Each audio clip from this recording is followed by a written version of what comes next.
Welcome back to another episode of King Kruk Gaming. Today we're covering Day 2 highlights for CWL of the Blue Valks family. Before we begin, don't forget to hit the like button, subscribe, and hit the bell notification so you don't miss out on any great content like this. First on the list is Wazio. He's using a mass drag attack. He has his super wizards inside the invisibility spell. They take down the town hall. Let's see how much more value we can get out of them. He trips the clan castle. It's 3 ice golems. So far he's carved out a nice space in the base. Now his super wizards won't take out the ice golems, so his heroes will have to take them out. Wazio needs to be careful that his dragons don't get distracted by these ice golems. He's dropped some super goblins on the mines and the collectors. He has an ice golem to tank for the king, who is right behind, and hopefully he can get him into that compartment and eventually reach the eagle artillery. The enemy ice golems are strutting their stuff onto his king. Back it up, but he doesn't want any. And between him and the queen, they will take down the ice golems. The E-Drag is doing some funnel work at 8 o'clock, and some lonely archers are putting in work to take out an army camp. The clock is ticking, so he needs to drop his dragon soon, but I think he wants to take down the eagle beforehand. However, his royals are still dealing with an ice golem, and he pops his king's ability as he's frozen, but the spawned barbarians move forward to clear out some of these defenses. The dragons and the loons are down, and they are under the protection of the Grand Warden. The king will take down the eagle, and he pops the warden's ability, protecting all of the air troops. However, it looks like he lost most of his loons, but as his army was approaching 2 multi-infernos, he had to pop the ability for the warden to keep all of the troops around longer. His queen is still up to assist the dragons and push them forward. Here comes the royal champion to take care of the defenses on that side of the base. The heal spell in the center of the base is bringing his dragons up to higher health as they're moving forward to defenses with high DPS. They also still have to take down the enemy queen. His royal champion pops her ability to soften up the defenses.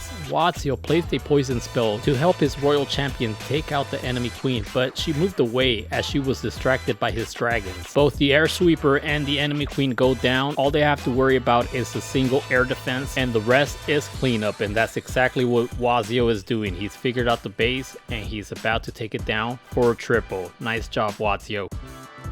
Up next we have Macia Gisela, which we will refer to as MG. He's starting out with his Coco Hound and the blimp right behind, and MG has chosen to lollo this base. He dropped the invisibility spell right before he decided to pop the blimp, and within that compartment the super wizards will get very good value. This is a very compacted base, so a lot of buildings are really next to each other, not really ideal for base building. Nevertheless, MG will exploit this weakness. He took down a scatter shot, which is the most valuable defense he took down. The eagle was too many tiles away for the super wizards to take it down. He starts with his baby dragon to take down the elixir storage, and he also pulls the enemy CC initially to him. He also drops his heroes to start taking down some of these trash buildings and defenses. Both of the air sweepers are still up, so it will be interesting to see where he decides to start his lollo. As the royal champion goes into the base, it looks like the king and the queen can take down the town hall as they're walking the perimeter of the base. And now the royal champion is going to take down the eagle, and hopefully she can take down one of the air sweepers. As the king was running low on health, he pops his ability. He's also tanking for the queen, and she's behind getting ready to take down the town hall. And now we can see a very narrow pathing for the lollo. MG brought a total of 29 loons for this attack, and because the base is so compact, he practically doesn't even have to use the haste spells, but he will use the haste spells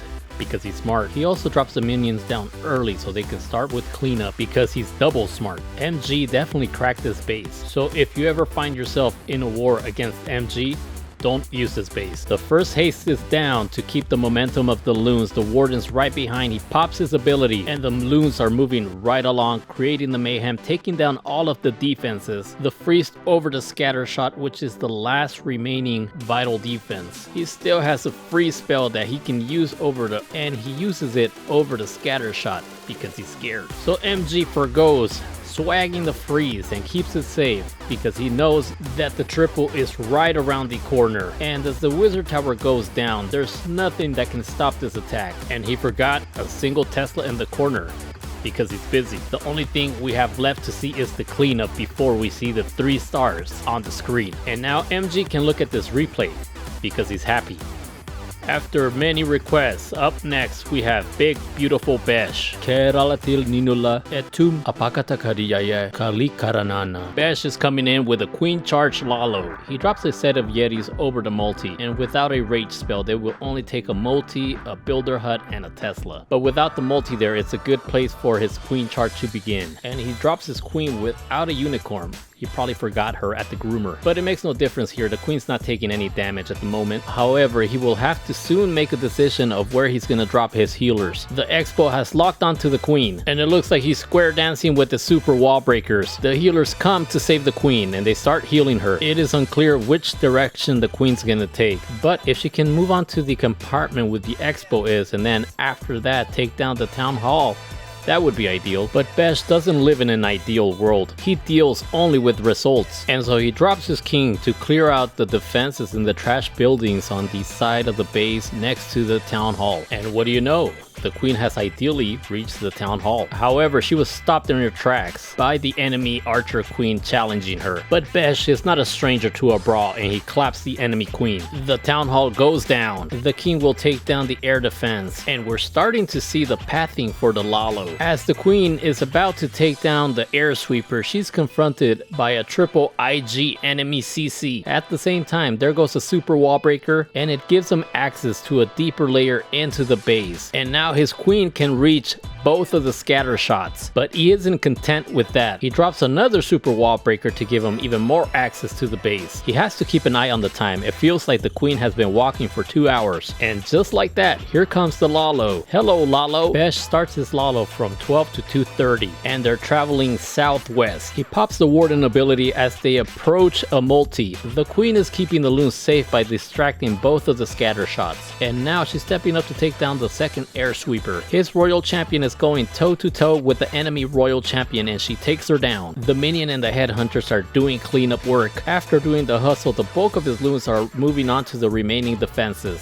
The only two remaining defenses posing a threat is the multi-tower and the wizard tower, but neither of them have the might to stop this army. And it's another triple by funny guy Besh. Yeah.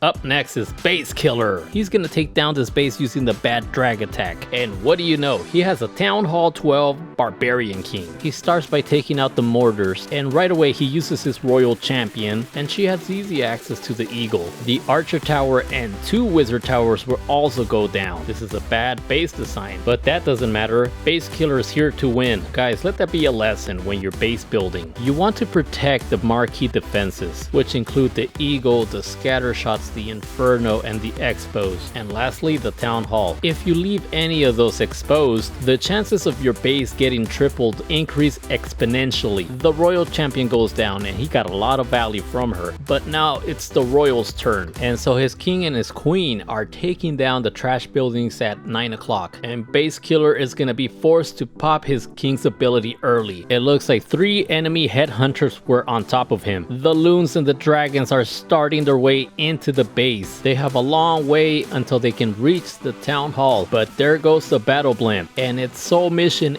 is to take down the town hall. The loons and the drags are fighting against the air sweeper, but they're also going against a multi-inferno and a single. The blimp is being pushed away by the sweeper, and it looks like it goes down. Is it in the compartment where the town hall is? No, the blimp falls short right at the wall. Lucky for him, his Queen is approaching the town hall, and she still has her ability. The unicorn is helping her HP stay up, so she doesn't have to use the ability until she reaches the town hall. Base Killer uses one of the free spells on the town hall to buy his Queen some time until she targets the town hall, and the Queen will take down the town hall. Base Killer can now start his bat portion of the attack. He places the bat over the scatter shot, freezes it to make sure that it goes down. He has one last free spell that he'll need to use over the wizard tower. After it goes down with that many bats and a few extra troops, it's cleanup time for the triple. The last attack is ATX version 3.0. He is sticking to a ground attack using the Su Wipe. With a short Warden charge, he takes down the Town Hall. And I mean short as in distance, as it took about 50 seconds to take down the Town Hall. The Warden continues to take down the mortar, and now it's being attacked by the enemy Warden. The Yeti on the gold mine will help to funnel the troops into the base. The wall breaker opens up the compartment, but in order to get all of the troops into the base uniformly, he uses a jump spell just to be safe. The Warden has created a nice pathing by taking out the compartment at 3 o'clock. The Ice Golem is down, followed by the King, the multiple P.E.K.K.A.s, and the Super Wizards. We need the Warden to join the army. Not only can he keep them safe using his ability, but we need the healers to transfer from the Warden onto the rest of the troops. With the update right around the corner, we see that air is getting a buff, and there's not much in the works for ground attacks like the Suwipe. And add on top of that the increased defenses, I really wonder how effective ground armies are going to be. In the meantime, the P.E.K.K.A.s have reached the scatter shots. There's plenty of base left and a lot of strong defenses remain. ATX version 3.0 needs to be very careful how he uses his freeze spells. His royal champion has finally been deployed, and she reaches the eagle, and immediately she is contested by the enemy king. He freezes the king and the eagle, and it's a tag team match. Lassie and the royal champion take out the eagle, and now they clap the enemy king. There's plenty of troops left with high health, and all of the heroes are up. Furthermore, the queen and the royal champion still have their ability. The only real enemy in this base is time, which, remember, I always say the Suwipe is a strong attack, but it's very prone to time fails. Nevertheless, all that's left in the base is cleanup, and with the last freeze spell and the royal champion's ability, this base is wrecked. A triple by ATX version 3.0. Awesome clashing. I will see you freeze in the next one.